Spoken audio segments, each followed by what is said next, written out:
The other Yeah. warning sign, the sort of the child of that warning sign. I don't know if you can have a child of a warning sign, but the child of that warning sign is that, The like, spawn. they want you to discount the service by so much because they're going to bring you so much business, So much for business. I've so heard much that as well. business. I've heard that as well. That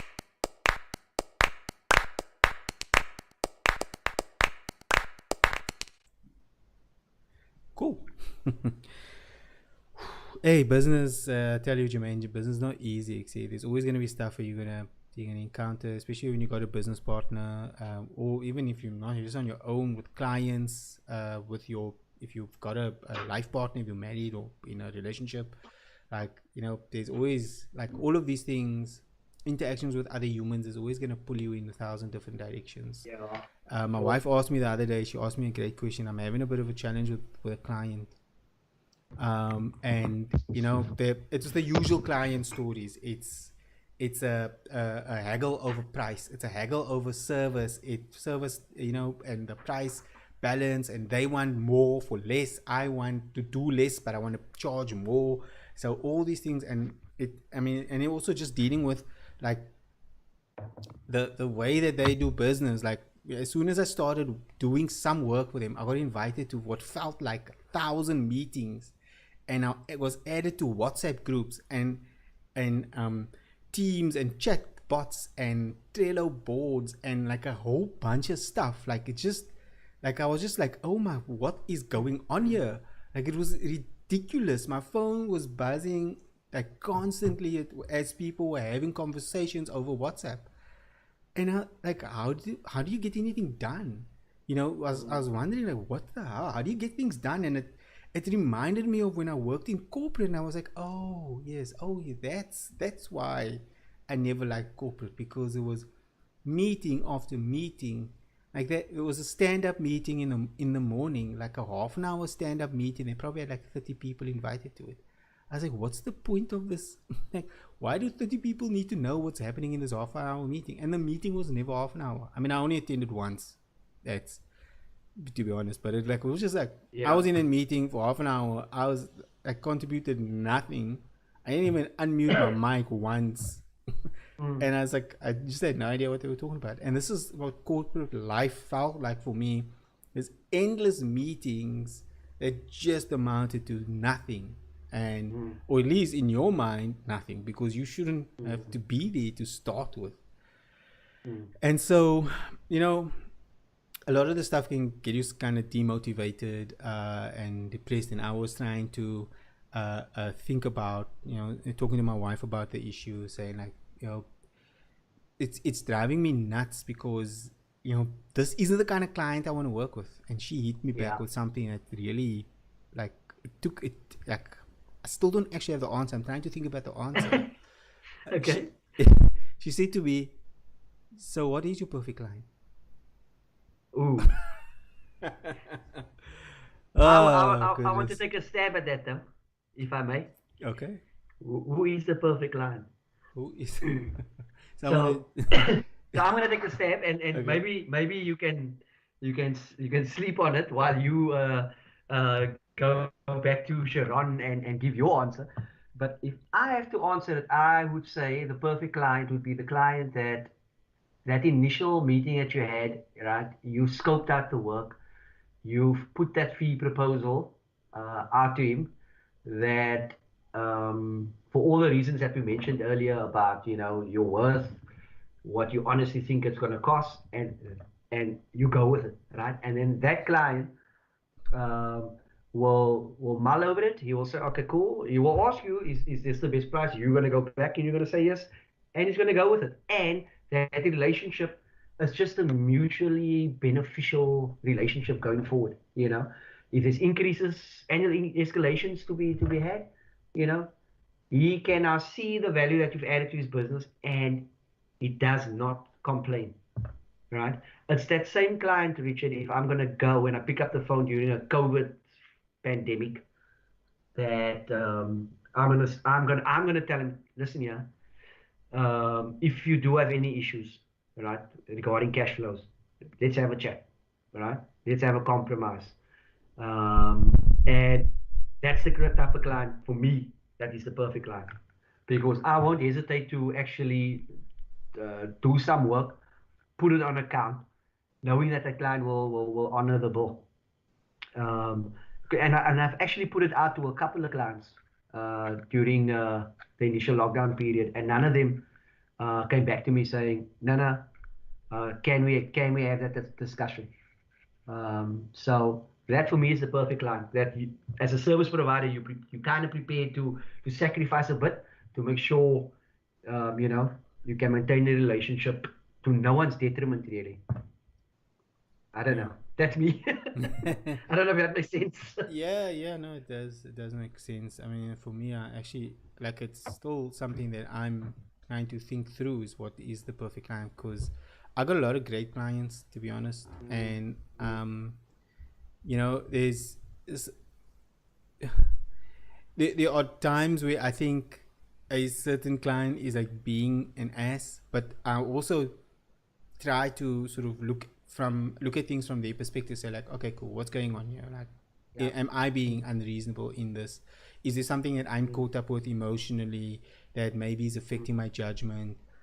yeah. Or practically on paper, when I put all the stuff down, I put the numbers down, whatever. Is this request from the client unreasonable? Now, Good point. when you Mm, when you when you take that back to like a life situation, mm, just normal life, you take the mm, client like relationship out of it, just like as a human to human relationship. At any point, another human is gonna ask something of you that's just gonna make you uncomfortable, and so though mm, that like discomfort is something that pulls us, mm, and I've learned over my experience is that just because it's uncomfortable doesn't mean it's bad. Is this good uncomfortable or bad uncomfortable? And that's really what correct. I try Mm, to get out of it. mm, And good mm, mm, uncomfortable is I'm gonna learn something here. I'm gonna have to do something, and I'm gonna learn something, either whether it be like a business learning, a industry learning, or technical learning of how to do a thing.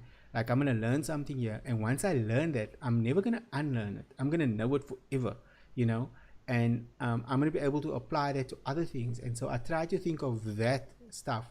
So even if the price may not be um, at what I feel should be the right billable amount, so for in a service industry, maybe it's not at my standard hourly rate. So I might feel like it's a bit of an undercharge, but I look at the sort of over indexing longer return on me doing that thing. I go, someone's paying me to do some R&D that, mm, that I probably do need to do, but now someone's going mm, to pay me. And so I look at that and I go, cool, that's worth it.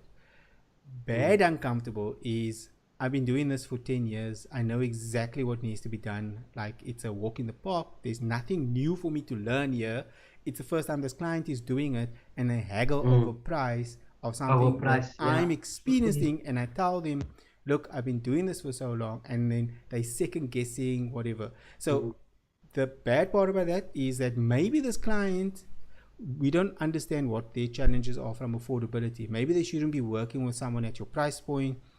mm, So if you charge like maybe it's 10,000 rand, and you like they can't afford 10,000 rand, they can afford 1,000 rand.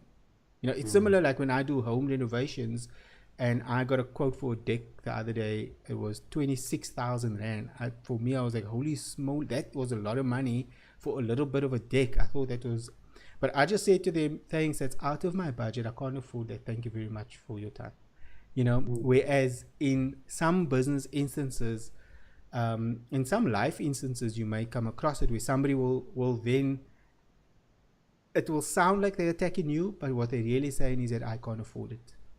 mm. But nobody often says that. Nobody, like, you don't go to a store and look and someone tells your price, you go, wow, I can't afford that. Normally what we do is like, yo, that's a lot of money. We look at the Just price browsing. of something. Yeah, it's just browsing. So that's kind of what I do. And so that's why the question was a little bit more difficult for me to answer. I couldn't just straight away Yeah, answer it because, like, those clients that challenge me have taught me something, but they were still willing to pay in the end. yeah, I know who I don't want to work with is the easy one. I don't want to yeah, work with clients that just haggle for haggling's sake. They don't yeah, trust your professional point of view. And yeah. everyone is right and everyone is wrong at some point in their career, man, a broken clock is right at least twice a day, you know. So Yeah.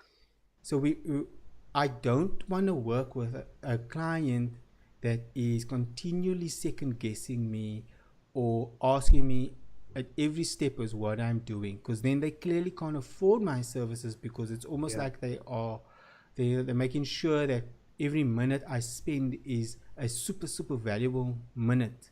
They've got to trust Yeah. that I'm not overcharging them. If they don't do that, we shouldn't work together. They got to Yeah. trust I I've have the I've I've technical actually experienced ability. that as well. Yeah, they got to trust I have the technical ability to do the Mm, work, so they're not sort of looking over my shoulder and watching me. And if they don't, mm, then we shouldn't work together. And they got to mm, trust that I'm going to deliver, and that when I say mm, something, that's what it is. And if I get something wrong, that they get to trust that I will fix it, or that we'll reach some understanding and negotiate. So that's mm. my ideal client, where there's experience in business, affordability for this kind of service, the stuff that I do, and that actually want to use the thing. That's the other thing. Like I've had Mm, clients that paid me 50K up of for projects. Like this is mm, ridiculous. Like we had it this month. This month, a mm, client mm, came back to us for something and says, "I've finally started using the solution that you did. We did this thing in 2017." mm. I was like, holy schmoly, you paid like so much money for this and you're only using it now. Nah. 2017 Ah, is when we did this project. Like it's insane. So I want some, I do actually want my clients to use the stuff I give them, because what's the point of doing it? And we all want our work to be valued. And so yeah. this I want to be valued, I want my work to be valued, and I want the Mm, client to walk away feeling happy, like they got something mm, that they appreciate, that they like, oh yes, this is exactly what I want. I had it happen the other day to a client. It was like, he looked at was a draft that I did for them, for planning. They're doing some planning and in retail, and after the discussion, he looks like, he was like, "Cheers, I'm so excited. I love it. I love this look. I love what it's gonna do for our business. We're gonna be able to do so much with this." That made me want to work more on their project. That made me yeah. want to be more flexible with my time on their project because of that Yeah. response. Like, I probably shouldn't let them know that, but it just makes you, when someone appreciates you, you want to work for them. Mm. You want to do good work for them. When they pay the invoices on time, you want to work with them. You don't have to chase invoices like, hey man, 100%. like how No, we going? 100%. So it's the same. We kind of saying the same thing here because actually, Richard, that final product that you give them, it's part of you. It's part of who you are, Yeah. right? And if someone else appreciates it, and as like you said, yes, you got terms with that client that's 15 days or 30 days, but the second that invoice goes out, that client pays it like religiously, Mm. you know. Or that client will phone you, Richard, you haven't sent me your invoice. And I'm like, whoa, Like okay, no so client thanks for the ever. heads up. I think I I've used to got a do that. couple of I used to do that some years ago. Some years ago. I don't do that anymore. yeah, yeah. So and that is the client. It's you've given that client part of who you are. That you've put in the time, you've put in your effort. There's a lot of sacrifices that goes on with it. It's family time. It's all of that stuff. You put it all together and you put it on the table. And that client, you can see the benefit it adds to that client's business. And ultimately, the reward for you is invoices paid, and the client is just freaking happy. And it's Yeah. like you said, you prepare to put in that extra little, shift here or take the call. Like I'm telling you straight, there's a handful of clients I will take calls for like at 7, 8 o'clock the evening, right? There's not all of them because it comes down to that whole, like I think you mentioned it earlier, but this, especially if a client doesn't know your worth and he wants to haggle continuously, you know, and I'm like, nah, man, you don't deserve my time Mm. because firstly, A, and B, you had the whole day to ask me a question, right? But you want to call me at 8 o'clock the evening. I had one with a client actually this year, and I just said no. The next morning I woke up, sent him a mail. They still haven't gotten back to me with the right work because they sent us wrong information, and they expect us to turn it into to gold. But that's what you do, So I'm isn't like, nah, man, it? You're accountants, you make I gold. said, you don't deserve, you don't, yeah, yeah, no, no, I will make gold for you, but work with me, man. Yeah. And don't haggle about if you say, listen, you're over the price. This price is not working. And Mm. then you still want to moan once you get your compliance. I'm like, nah, it's not working. Yeah, that is a challenge, eh? So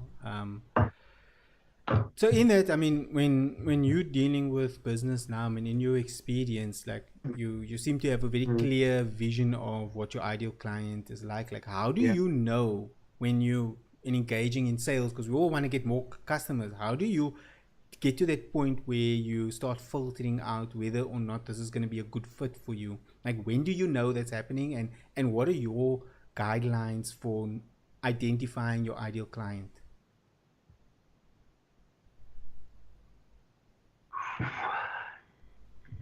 That's a good question. I mean, I have certain filters is the right word.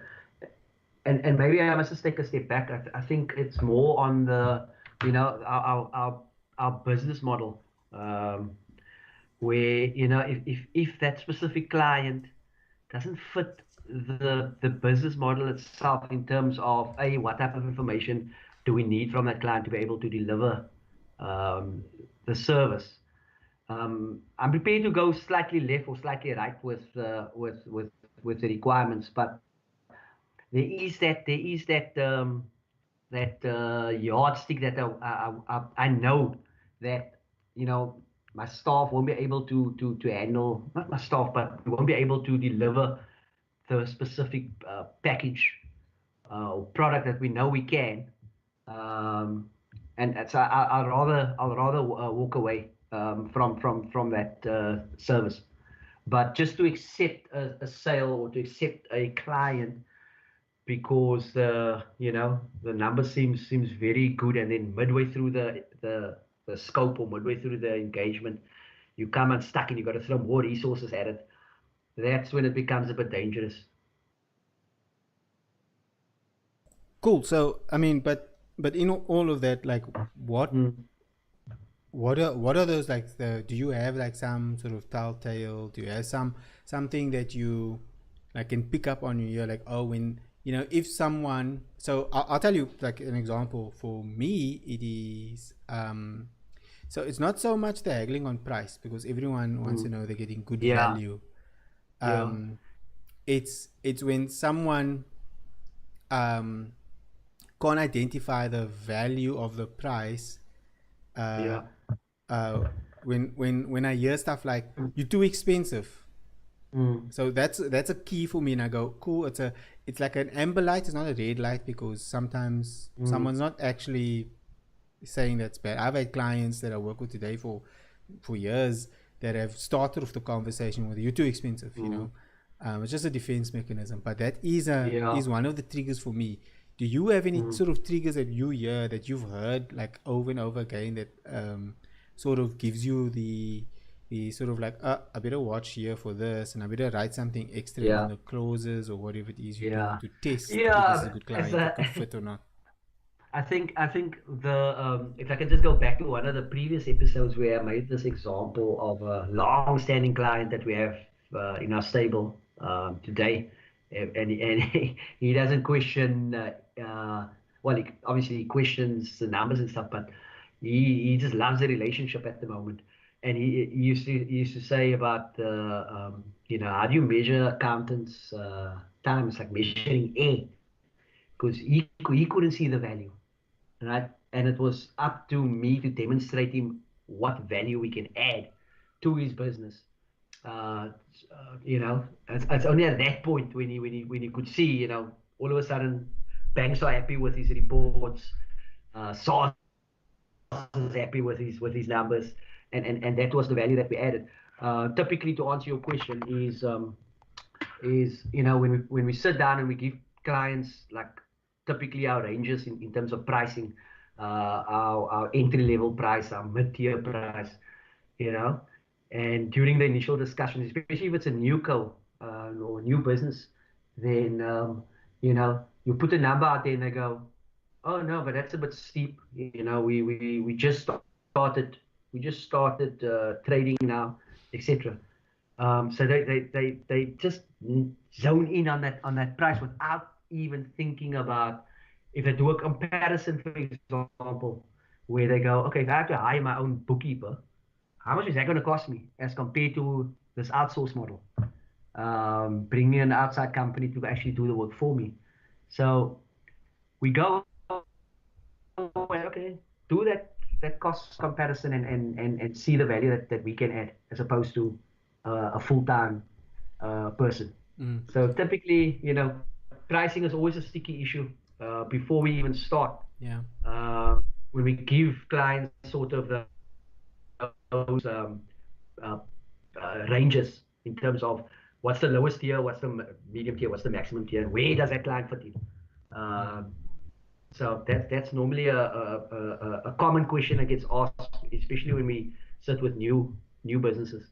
Yeah, yeah, and I find the same thing. So when people they make statements like you're not worth that, like not beyond it, just like that's the experience. They kind of almost like say you're not worth it, like they know Mm, you or your experience or your character or anything like that. So like mm. and I mean, I know mostly mature enough to know they don't actually talking about me. They're just reacting more to themselves to say I can't So afford it. they, yeah, Um, yeah, but the other point that you raise is when someone zones in on price only and they mm, ignore what they are buying. It's if mm, we went like you're looking for a new braai. If you compare like a kettle braai, you can get a kettle braai for 400 rand. You can get one for 1,800 rand. Different brands, different stuff.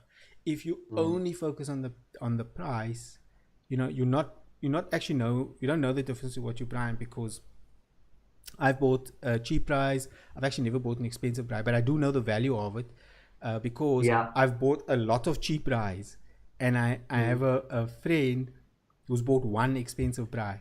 So I've probably paid more for the cheap braai over a number of years than what that person's paid for that one braai that they've had for the same time period. So mm, where they spend maybe they spend 1,800 rand on their kettle braai. I've mm. had four kettle braais, three little stainless steel stand thingies, and I've had a whole bunch of other stuff, and they've all sort of crumble. Maybe not the stainless steel ones, but other stuff. They all break and whatever over the years. Yeah, And I'm not talking about a lot, like 3, 4 years. I've had a lot of braais. I kind of like buying a new braai, so maybe that's just crazy for me. But when people try to commoditize your service yeah, or your product, you're not selling pencils. If you're selling mm, something unique, then yeah, when people try to commoditize that and mm, do price comparison, I know it's not a good fit.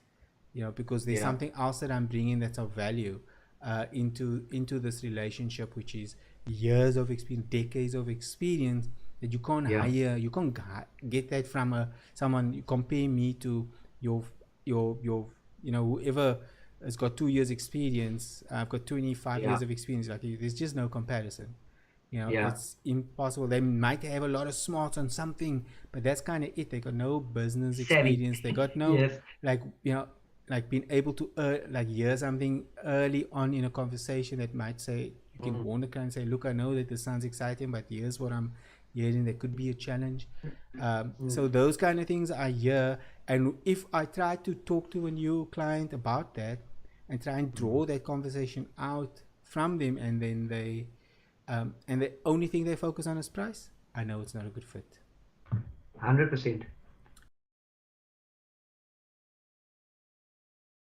Is there any else? I mean, price is a big thing, and because it really talks about the maturity of your relationship with that person and what that relationship is going to be like going forward. So one of Yeah. the things that I do know with experience also Mm, teaches me is that someone that haggles like heavily on price in the beginning, even if you do decide to move forward, which we have done in the past. I don't do it anymore, but we have done that in the past.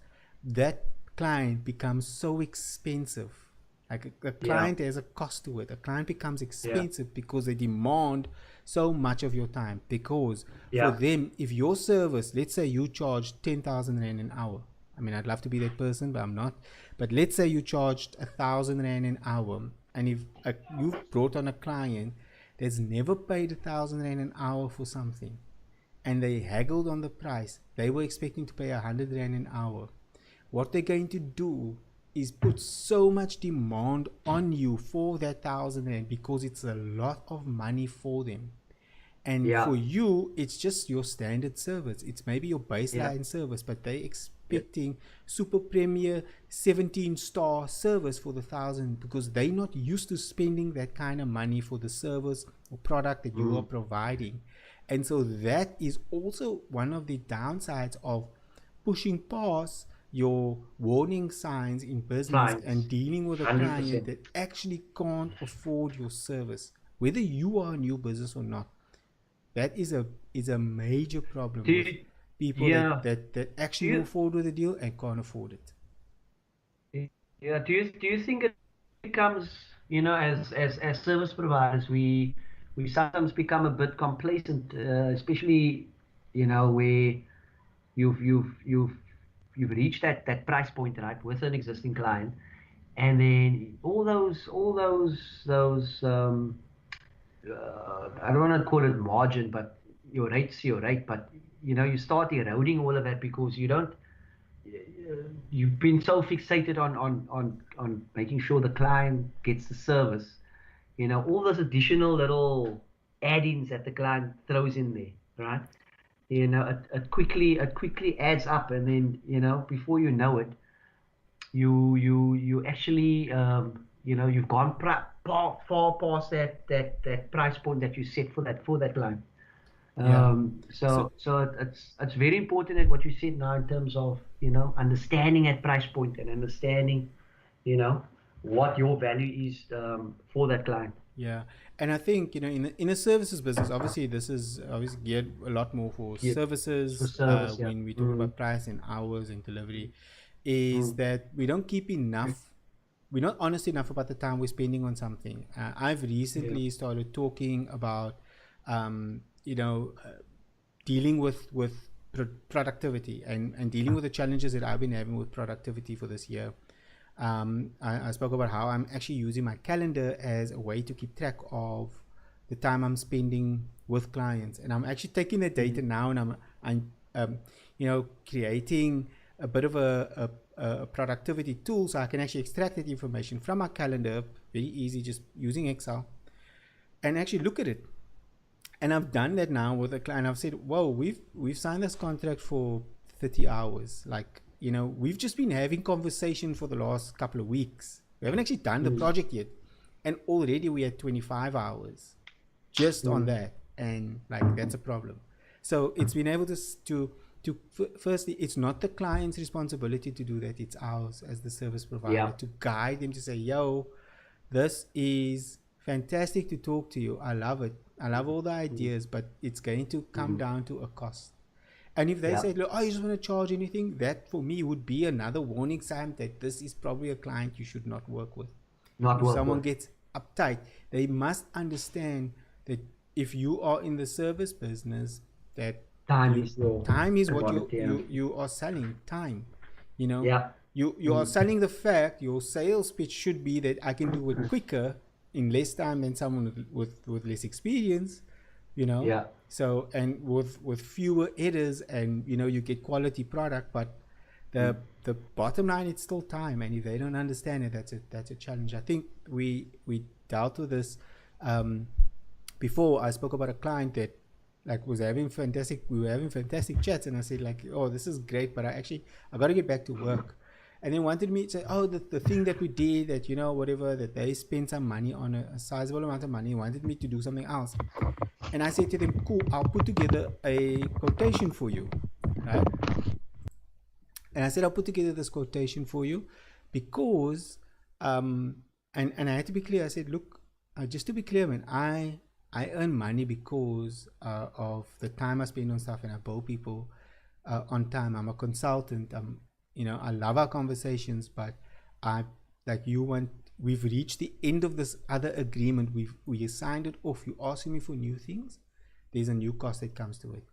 And Yeah. the client actually said to me, like, oh, but we don't have budget in our department. I said, like, that's, I really, I feel for you, I understand.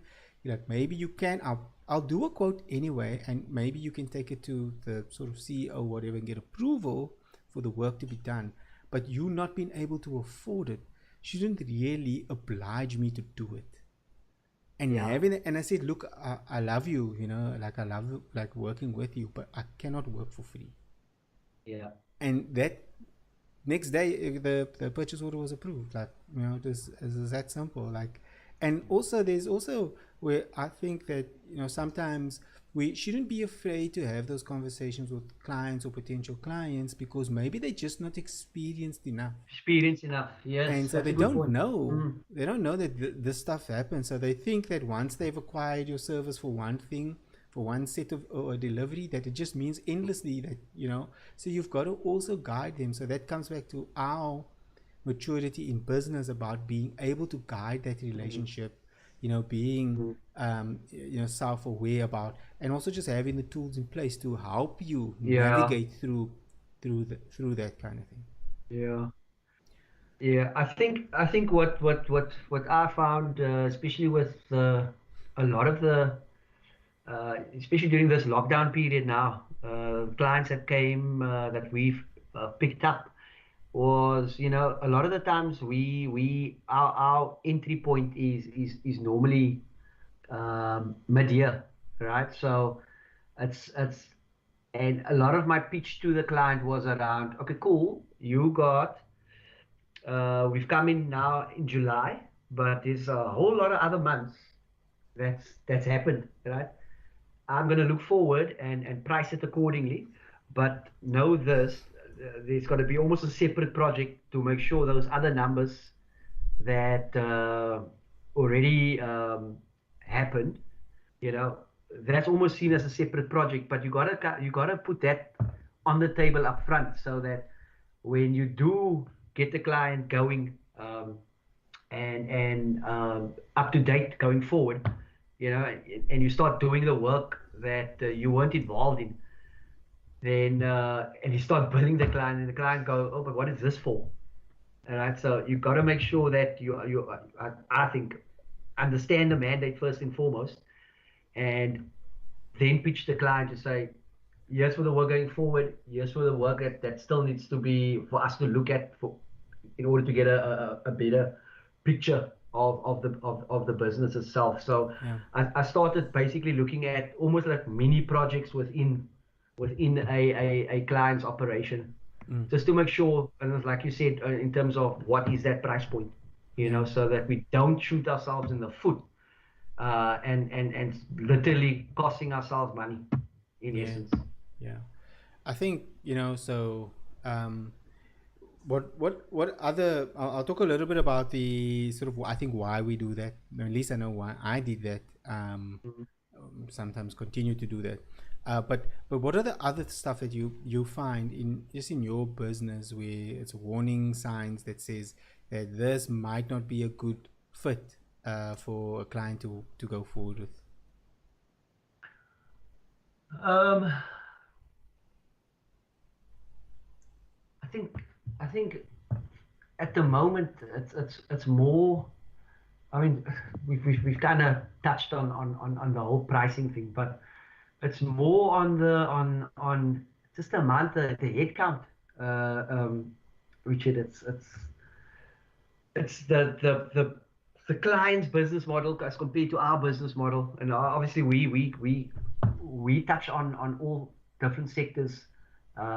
We do different sectors, books, or across all sectors, but there's just sometimes that yeah, there's certain alarm bells, especially if you know it's more than one resource, or that's required, and the client's not going to pay for an additional resource on that project.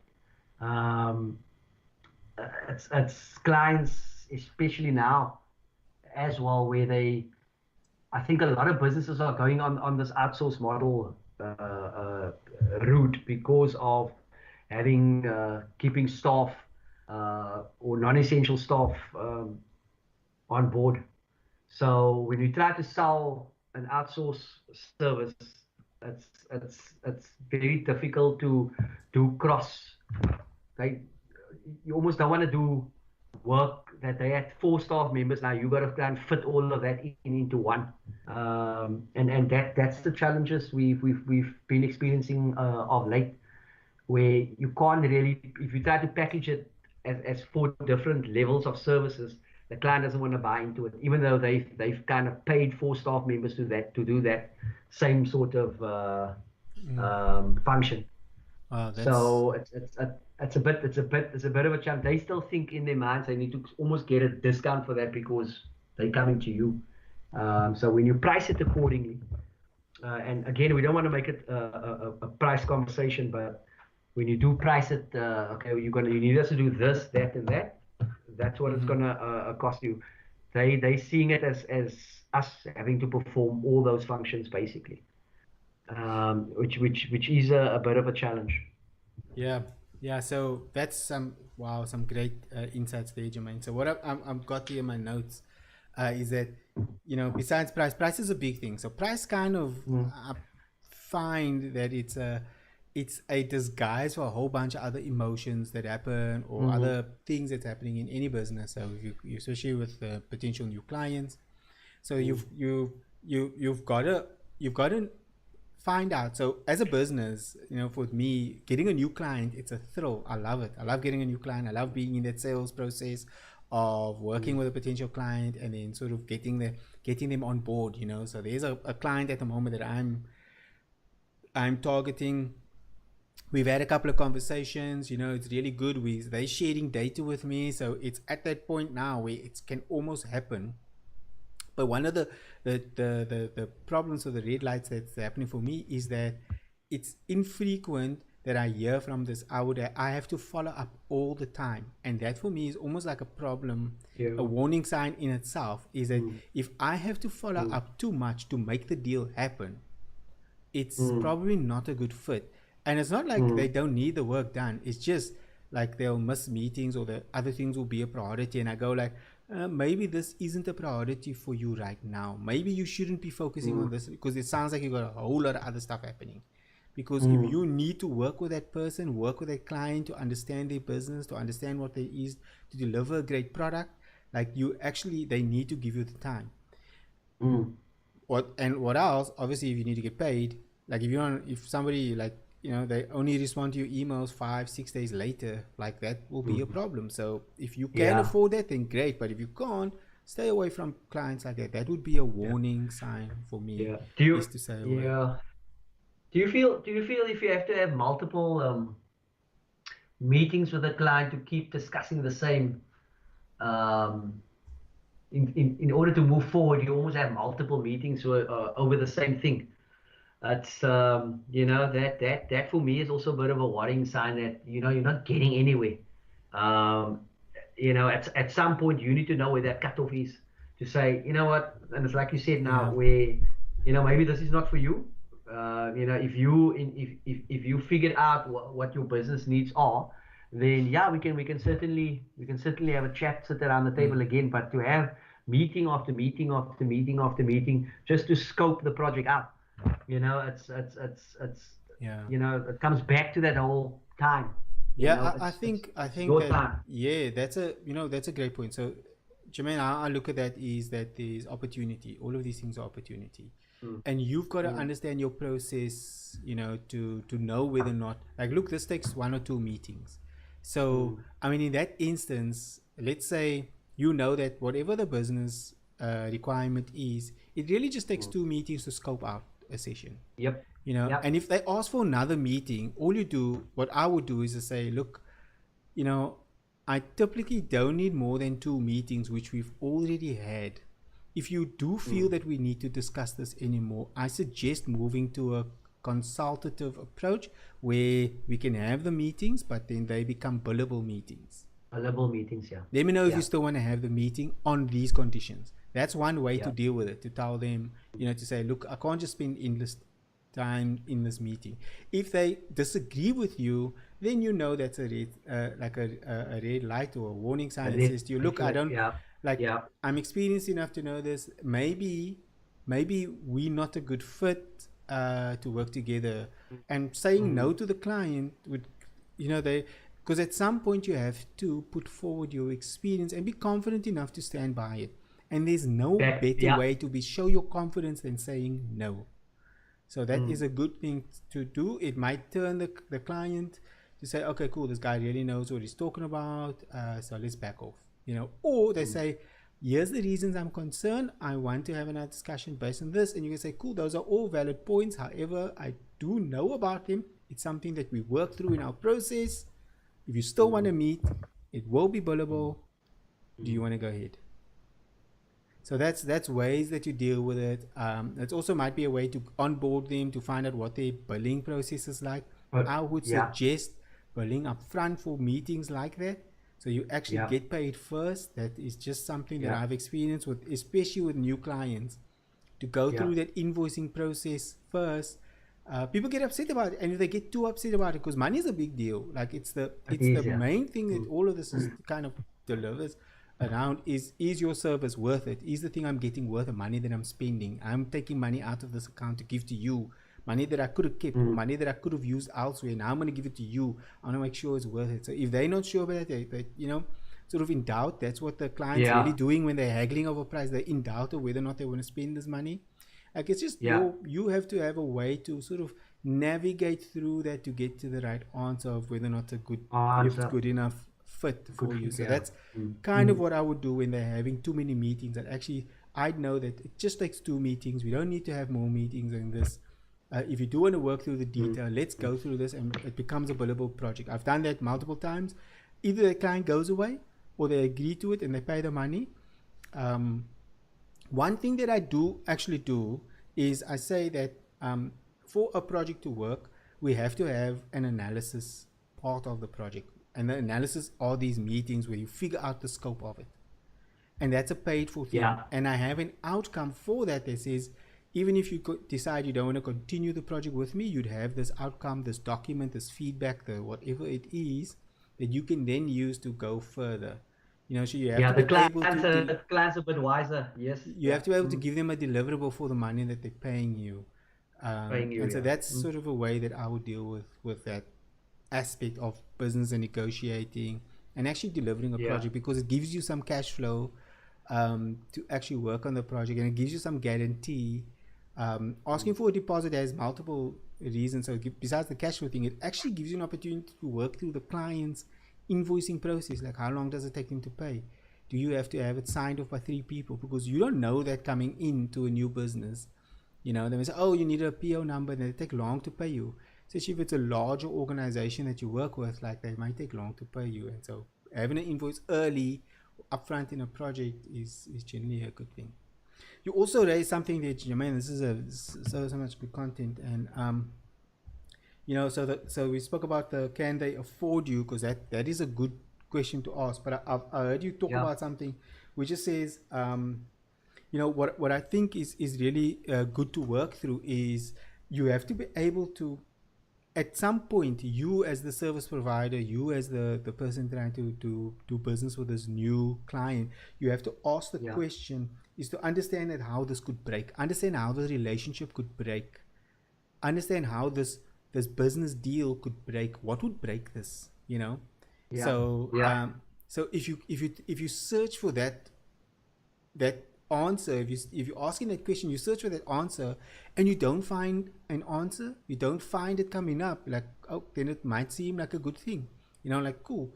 Like, if you ask questions, like you were saying, like, a good question in your firm, I think, would be to ask, why have if how old is your business? They say, oh, we're a new business. You say, as a new business, why do you think it's important to have an accounting service right now? Why aren't you doing this on, like, yourself? And Yeah. and Yeah. then follow-up questions would be, so do you think you can, like, you in it's going to all you're going to get from the service that's tangible to you is a P&L report or balance sheet, like reports, Balance literally sheet. an Excel Yeah. document. Is Yeah. that going to be worth it for you?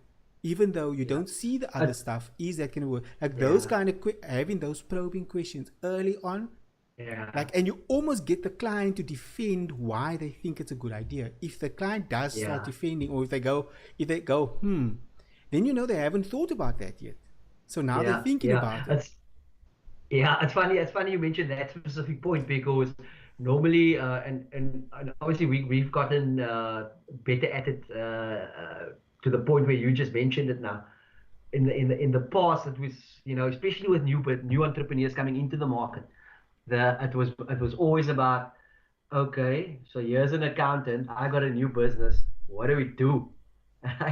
So the common line was always, you go trade for 3 4 months, build up your business. You come back and then let's sit down if there's numbers there. But putting it that way, the way you've just mentioned it, it makes the client think, actually, this accountant can be here from the start, you know, and then go with you on that journey, and then you just set up those predefined I don't know, markers or reports, and make the client think of the benefit of having you on board almost from the Yeah, start. yeah. The It's actually a challenge. very, very interesting point. Yeah, the challenge with services businesses is, if because a lot of it is the intangible. Yeah, Yeah, they're not buying stationery. You're not getting, like, like no buying five stationery. books, Yeah. or a Mm. ream of paper. Or if there's anyone in the stationery business, I'm sorry if this makes you feel uncomfortable. I'm not trying to do that on purpose, but it's not a commodity item. Like, it's an intangible thing, and so Yeah, if they can't defend the value of what they're buying, even though you may have sold it to them. There's a reason that you're sitting down with them. Like, I just think I need to get my accounts right. So for me, the value is staying compliant. It's got nothing yeah, to do with the P now. It's got staying yeah, compliant. Like, that's when you're in business, that's a real thing. Though when you yeah. want to grow, it's why, as a small business, I've been able to win contracts like Woolworths, like Vodacom, Clicks Group, Oceanic Group, like these massive companies that don't generally deal Mm, with small businesses. The mm, reason I was able to do business for them, as I had all my paperwork in order. I was compliant. Like, I had all the yeah, stuff done. Like, they asked me for a workman's compensation certificate. I had it. They asked me to I had it. yeah. And that compliance won me Mm, business. It also helped me mm, outcompete other small businesses when there was yeah, opportunities, because generally there'd be, like, 30 small businesses competing for it. Like, 25 of them don't mm, have any history or yeah. track record or Track record. finances or anything that they can Mm, show. And when you tender or when you mm, pitch for business, uh, especially as a small business, like, the big business will look at your liquidity, and want to know that you're going to be able to firstly deliver the project, and you're going to be around for a while. So, like, when we were starting out, it was an advantage. I So it think, wasn't yeah. the accounts was something, and I was bad at it, and I was Ju- afraid of numbers, but I learned over time. But it was Yeah. literally for compliance. That's what I was paying for. Yeah, I mean, it's funny you mentioned compliance because we had a meeting. I was sitting with another service provider actually last week, and he was referred to us by another firm, and we just wanted to see if there's synergy amongst us as service providers, which there were. And then he basically asked me this one question, but I had to do it in like 20 seconds. He wanted a 20-second answer, which I thought was quite funny at the time. But he asked me in some, because he obviously asked us about price points, and if he refers anyone to us, what is that price point, or how do we measure whether we take the client on board or not. Uh, and he asked me, okay, if it was 20 if I give you 20 seconds, how would you sell? So, and you've actually mentioned it now, and my answer was, we'll keep you compliant. All right, we keep you compliant. You know, it's a lot of people, if they don't know what it is, we keep you compliant with SARS, which then it's just got that whole value chain, Richard, is ticked. It's like you said now, where you went for the big tenders. You got your tax clearance, you got your workman's comp. We make sure all of that's happening in the background, and I Yeah. actually summed it up in 20 seconds. Mm. And it's just about us, again, just knowing your worth, knowing your product, um, Yeah. and then yeah, you can tick all those boxes. Yeah, and so when you're working with a potential client and you're trying to evaluate whether or not this is a good fit, some of the Mm, key things would be to ask those questions: is why would this, mm. what would break this relationship, what would Yeah, break this agreement, what would strain yeah, or weigh heavily on this agreement. You got to understand that, and you almost got to be able to ask those kind of clear questions, like I said in the mm, financing. It's mm. how long is your business is running? Why do you think you need accountants?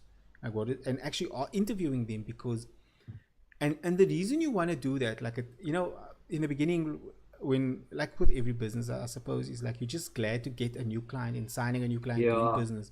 But eventually clients become expensive, and the longer you've worked with a client, the more expensive that client actually becomes, because they're slower to pay the new rates. Let's say you increase your rates, the new client, but I've always paid $50 for your services. Like people that say like petrol prices haven't mm, really gone up, because they always just yeah, put 500 rand in the tank. Like great, but yeah. like petrol's gone up. You're getting less liters Less for that. liters, So anyways, I don't want to less explain how less petrol value for price your works. buck. Yeah, you're getting less value. So with older Yeah, clients, it's always difficult unless they work on the journey, and but that's again comes to sales. You need to be able to upsell them and sort of bring new products to them, continually yeah, exciting them to work with yeah, you. But in the yeah. beginning, you almost got to get them to sell you on why they're going to take the service, what benefit they're going to get from working from you, why they think this is a good idea, and are they going to continue to pay for this in the future? Why do they think it's a good idea if it's a monthly service? Why do they think it's a good idea to continue to pay for this monthly? And if they kind of can't answer that question, like I would caution you about whether or not you want to go ahead and work with this client, because they may start haggling when they go like, I don't really see the value in this, and then it Yeah, can damage your business, and then they can consume your time, yeah. which is obviously unfavorable for you as a business that's Well, trading on time. yeah, no, that's an interesting way of looking at it actually. Mm. Actually, I actually didn't think of it like that in terms of what's that breaking point. It's actually a very interesting way of looking at it. Yeah, and then the dead giveaway for me, the dead giveaway from me is there's a couple of ways that this happens, but the dead giveaway for me where I just won't work with someone is when they let me know how much I must appreciate doing business with him. Like, With him. yeah, Yes. that is a Yeah, like, I've heard okay, that before. cool. I'm like, okay, Okay, it's okay. so by get Let's out of move that, on. it's like, look, I'm gonna save you that trouble, Yeah. man. Like, we don't have to work together. Like, that's kind of Yeah. where I go. I'm not always that blunt, but sometimes I am. But if a client wants you to feel grateful that you're doing business with them, like that is the wrong relation. That's the wrong way to start a relationship. Like if Yeah. you That's just like toxic, in yeah. a romantic relationship or in a friendship, if the other person wants you to be grateful that they friends with you, that they in a relationship with you, it's a bad Yeah. relationship. Get out. Walk away. Yeah, you Yeah, don't walk need to away. be you don't need to be in that relationship. So, or they keep reminding you that they're paying you, that's bad stuff. You want to get out of that, unless of course there's a problem and you're not delivering to the service that they're expecting or that you agreed upon. Then that's something for you to sort of listen to and sort of be aware of. But in the beginning, when it's a new relationship, if someone wants you to be grateful that they're doing business with you, then it's a warning sign. The other Yeah. warning sign, the sort of the child of that warning sign, I don't know if you can have a child of a warning sign, but the child of that warning sign is that, The like, spawn. they want you to discount the service by so much because they're going to bring you so much business. So much for business. I've So heard that much as well. business. I've heard that as well. That is a warning Yeah. sign. I'd never do Yeah. that. I actually up my Yeah. price. I go, cool. Yeah. Look, let's do this piece of work. If you can afford this work and if you're happy with it, then we can talk about the other stuff. But for now, all we have is this thing. And I think the saying is a bird in the hand is worth more than two in the bush. Um, those things are real. Like someone that is Yeah. promising you the future work, when they do that, that is a warning sign. Like, don't, like, Net walk present value. away. Walk away, or Yeah. be confident enough to say, look, that sounds amazing. I, I'd love to work with you long term. I'd love to do all this work, but right now we're dealing Let's with focus on the this now. contract, with this thing Yeah. here. Let's conclude this. If we can agree this, then that means that future becomes so much better. But if they want you to discount or heavily discount or do something with your pricing, or add on services for free, which is the same thing as discounting, Yeah. on the promise of future work, don't work with him. Like, Don't worry. it's for me, it's never ever worked out. I don't know anyone that has worked out for. So, because generally what happens is that future work doesn't come because it's not guaranteed.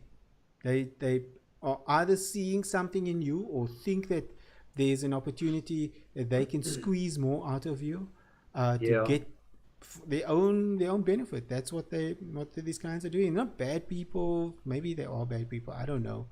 But generally, I found that, it's you've got to know your business. You've got to know what you want more than what, like, the other people. So it's not really about them. 100%. Yeah. Yeah. Yeah. Whew. Hey, that's I think some great advice. I know that when I got started, and people told me this, I listened to none of it. So I'm hoping None that of you it. take away something out of this and you hear it, and Yeah. then maybe 5, 10 years of doing business, you remember the thing that we said here, and you're like, That oh we just yeah, I mentioned. probably Yeah. should have listened to that. I mean, if I can have a closing, as a closing comment, Mm. it's just a couple of words, I guess. It's just know your worth. You know, trust your experience. You've gone through this for a reason. You understand your product, and it's like you said now as well, Richard. You understand your business. You understand your product. And if you tick all those boxes, the conversation should be a bit easier. And it's like you said now as well. At the beginning stages, you just wanted to sign everyone up. But the more experience you get, you start differentiating between, the what is that breaking point and what's not. So that's my final comment on it.